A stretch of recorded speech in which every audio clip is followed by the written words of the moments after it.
Bom, pessoal, tudo bem com vocês? Eu sou o professor Rodrigo Cordeiro, certo? E eu vou explanar aqui um tema que provavelmente você que é aluno de educação física ou até formado personal trainer pode ter dificuldades. E esse é um tema muito importante, que é planos e eixos. Quando você consegue visualizar os planos e os eixos, fica muito mais fácil você analisar o exercício na sala de musculação quando você está prescrevendo, por exemplo, para seus alunos. Então, vamos dar uma olhadinha aqui. Esse aqui são os três planos, ok? E os eixos. Esse primeiro aqui em azul é o plano frontal ou plano coronal. Como a gente pode ver aqui, ele divide o corpo em dois lados, lado direito e lado esquerdo.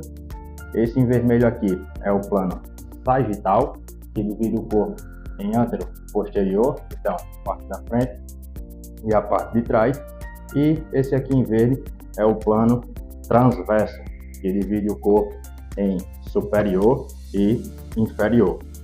Isso aqui pode parecer uma coisa relativamente besta, simples, mas se você não dominar, se você não conseguir visualizar os planos e os eixos, você não vai conseguir analisar um exercício. Então, por exemplo, quando um aluno seu está fazendo uma puxada, se você não conseguir identificar qual o plano e qual o eixo está acontecendo naquele movimento, você não consegue visualizar os ângulos, não consegue visualizar uma má postura. E detalhe, você tem que identificar o plano, identificar o eixo, principalmente o plano, e você tem que visualizar aquele movimento no plano, senão você não consegue enxergar os ângulos, porque se o exercício é no plano coronal, ali no plano frontal, e você está tendo uma vista do plano sagital, você não consegue ver os ângulos e as articulações que o segmento corporal está realizando durante aquele exercício, então você não vai conseguir identificar possíveis erros e possíveis posturas inadequadas. Então vamos lá.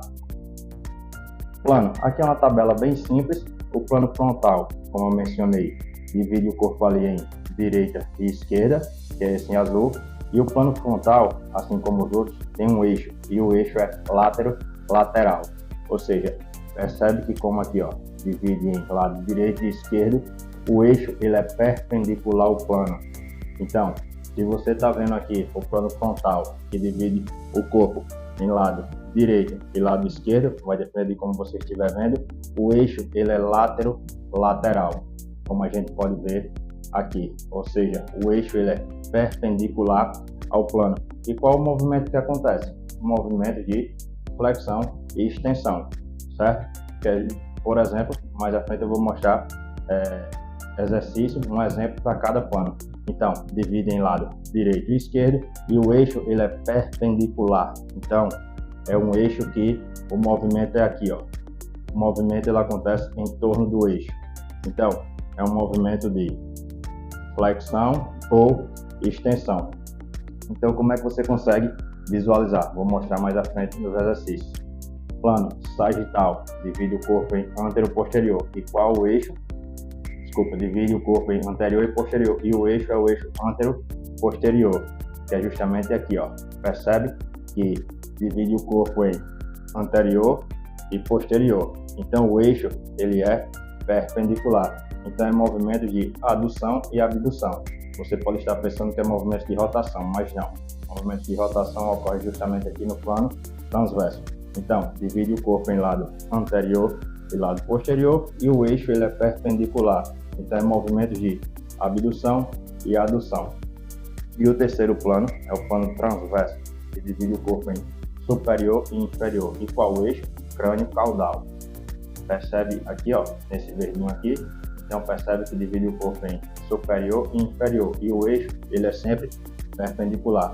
Então, se divide em superior e inferior, o eixo é perpendicular. Então, aqui sim vai fazer movimento de rotação, ok? Como a gente vê justamente aqui. Então, vamos lá para a gente ver exemplos de exercícios que ocorrem nesses três planos. Eu vou mostrar um de cada plano, ok? Plano frontal. Percebe que é movimento de flexão e extensão. Então, aqui nesse exercício a fundo, o que é que ela está realizando? Ela está realizando uma extensão de joelho e uma extensão de quadril. Então, é quando ela sobe. E como a gente vê aqui, ó, o eixo é lateral. Então percebe que a gente está tendo uma visão aqui lateralmente. Então a gente consegue ver justamente aqui, ó, ângulos do joelho, ângulos do joelho aqui da outra perna. A gente consegue ver ângulos do quadril. Aqui, ó, percebe que o quadril está aproximadamente a 90 graus. E aqui ele está com o quadril quase que todo estendido. Vai depender, ó, o quadril da perna da frente tem um ângulo, o quadril da perna de trás tem outro. Então percebe que a gente tem que analisar vendo pelo o eixo. Se a gente estivesse vendo essa menina de frente, a gente não ia conseguir observar os ângulos, porque a gente só ia ver a frente do joelho, ia ver a frente do joelho, da coxa aqui. Então a gente tem que identificar que o exercício ele está acontecendo no determinado plano para a gente conseguir visualizar dentro da perspectiva daquele plano. Então, se é no plano frontal e divide o corpo em lado direito e esquerdo e faz movimentos de flexão e extensão, que é justamente esse movimento aqui, a gente tem que ver justamente no eixo lateral. Tem que ver lateralmente. Próximo plano sagital. Então percebe que aqui no plano sagital, ó, divide o corpo em anterior e posterior, eixo anterior-posterior e faz movimentos de abdução e adução. Então é justamente esse exercício aqui, a cadeira abdutora.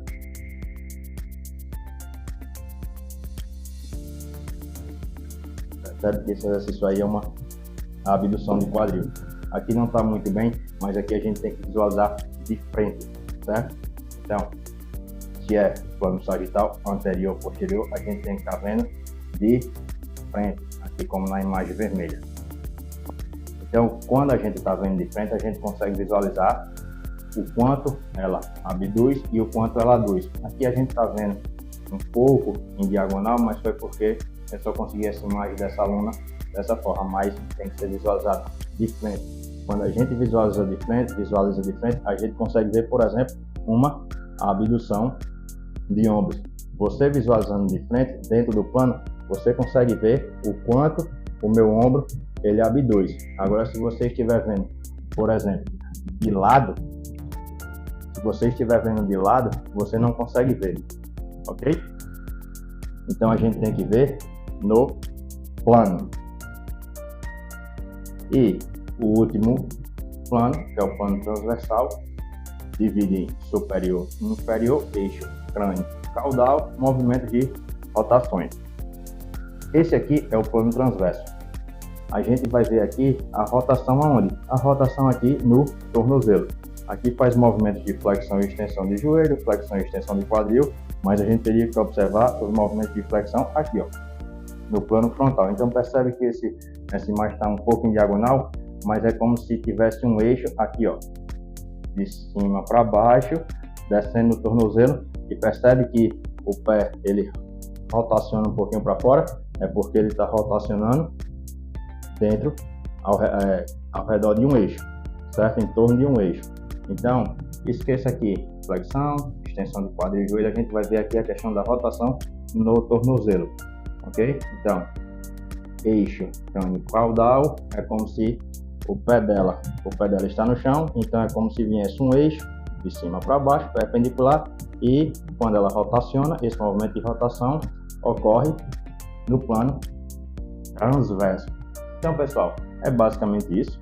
É importante você saber, como eu falei anteriormente, que tem que ser analisado o exercício dentro do plano. Não adianta você querer analisar um exercício de, por exemplo, a fundo no plano transverso, vendo de cima para baixo, que você não vai conseguir analisar, nem no plano sagital, quando você quer ver os movimentos de flexão e extensão, ok? Então, pessoal, é isso aí. Espero que eu consiga ter solucionado algumas dúvidas que às vezes você não consegue entender ou na época de curso ou depois de formado. Ok, pessoal? Então, valeu, já deixa aí um curtir, se inscreve no canal que eu vou sempre estar fazendo vídeos explicando temas e assuntos dentro da biomecânica e da cinesiologia. Beleza?